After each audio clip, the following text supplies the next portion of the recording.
We spent an incredible amount of work on set and character design, because every single detail is crucial to tell this engrossing story. The sets and characters are very diverse, and the story stretches over 15 years. So the challenge for us was to achieve this diversity while keeping an organic look to it all, a visual coherence that makes everything fit together. So we start with a script. It's a really huge Bible describing all the location, the characters, and action sequence. We've done some mood boards. It's a kind of mix between many references. It could be picture, drawing, concept art. The artist's concept must give substance to ideas, and our objective is to give everyone a common document that we will share. There is a first shield that I did like this, and then I made many variations to show how it could react to effects.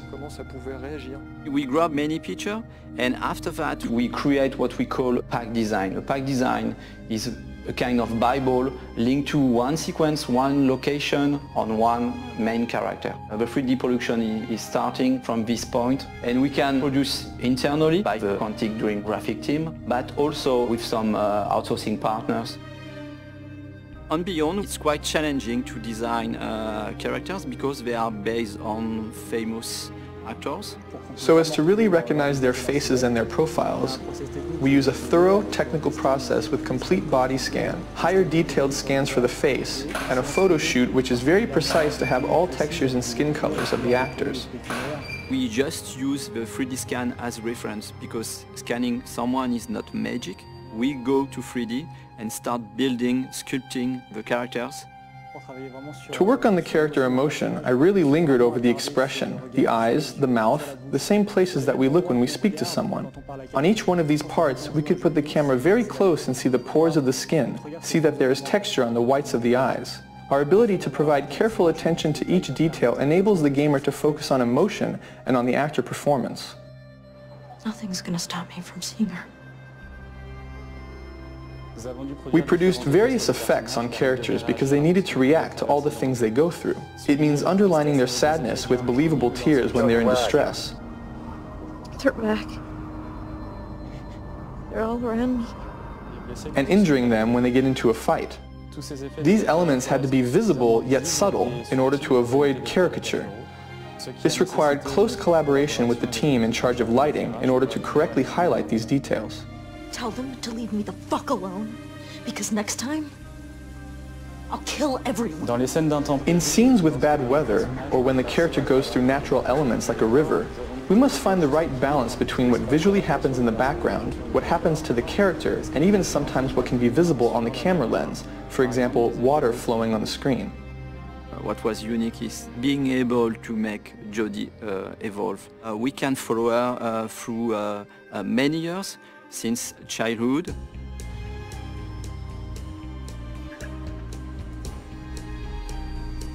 We built close to 70 versions of Jodie. She experiences so many moments that we could make her character very distinctive according to the period of her life. We have to propose a particular and different emotion through each version of Jodie. So we spend many time with the artist's concept and fashion designer to dress, to see how we could change the haircuts of an actor to make him younger or older in a consistent way.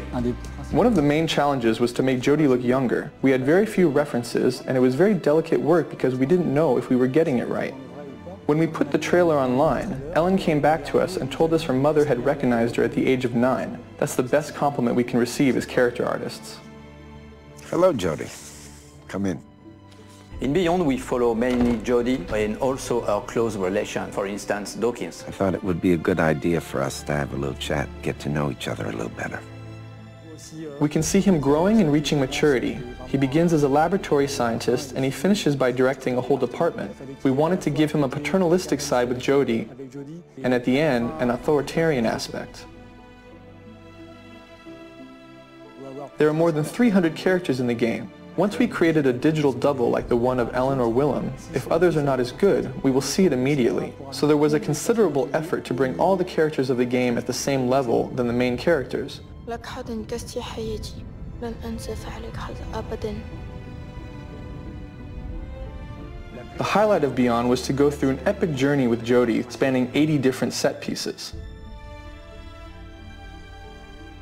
It's slightly different from Heavy Rain. We have a much more huge palette of scene and environments.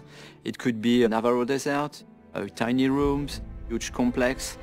It's hard to manage because we are talking about small and tiny rooms with a huge level of details, and also a kind of open world environments where we need to improve the same level of details. One of the biggest challenges was to create an open world that we can see in the Navajo sequence. The scenery represents about 2 square kilometers. It's been a joint effort between the vision of David, the technical restrictions, and the artistic vision. Another challenge was to build a section of a city. We did a lot of research on homeless people lived in the United States, and so we worked together to characterize each nook and cranny. I guess we pushed on both our engine and the capabilities of the PS3. We also make the sequence changing according to the weather. We moved from a sunny Navajo set to a completely snow-covered homeless set. We can find ourselves in atmospheres totally different, but inside the same sequence. We moved from a daytime environment to a sunset and nighttime environment. This is the same sequence, the same street, but a totally different atmosphere. The set is rarely in the same state when we begin the sequence and we finish it. For all our effects, we relied heavily on our internally developed particle system because it allowed us to display a large number of small particles in which we could apply physics-based dynamics. Thanks to this, we've been able to have Jodie escape a collapsing, burning building, while at the same time outside there's a blizzard of about 50,000 flakes. In Beyond, we speak about Jodie, but also about our connection with an entity. It was a real challenge for us. When we go through an object, we have to foresee the interior of this object. So we had a lot of detail to let the gamer having fun and to make the world around Jodie and Aiden more consistent. In Beyond, there is an important fantasy element as well that includes creatures, entities, etc. In the beginning, we thought about something quite marine, but with an aquatic creature, it was almost too real. So we changed our idea towards something more polluting, more dark. Entities don't really have defined shapes, but however, they are very frightening. Imagining and creating the infraworld was also a great challenge. We had to think of a plausible, aesthetic way of representing what lies beyond. Souls disintegrating and taking shape again, for instance.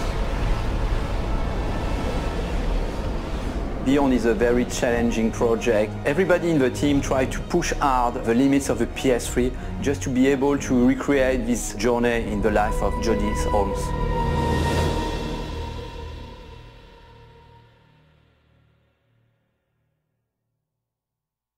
PlayStation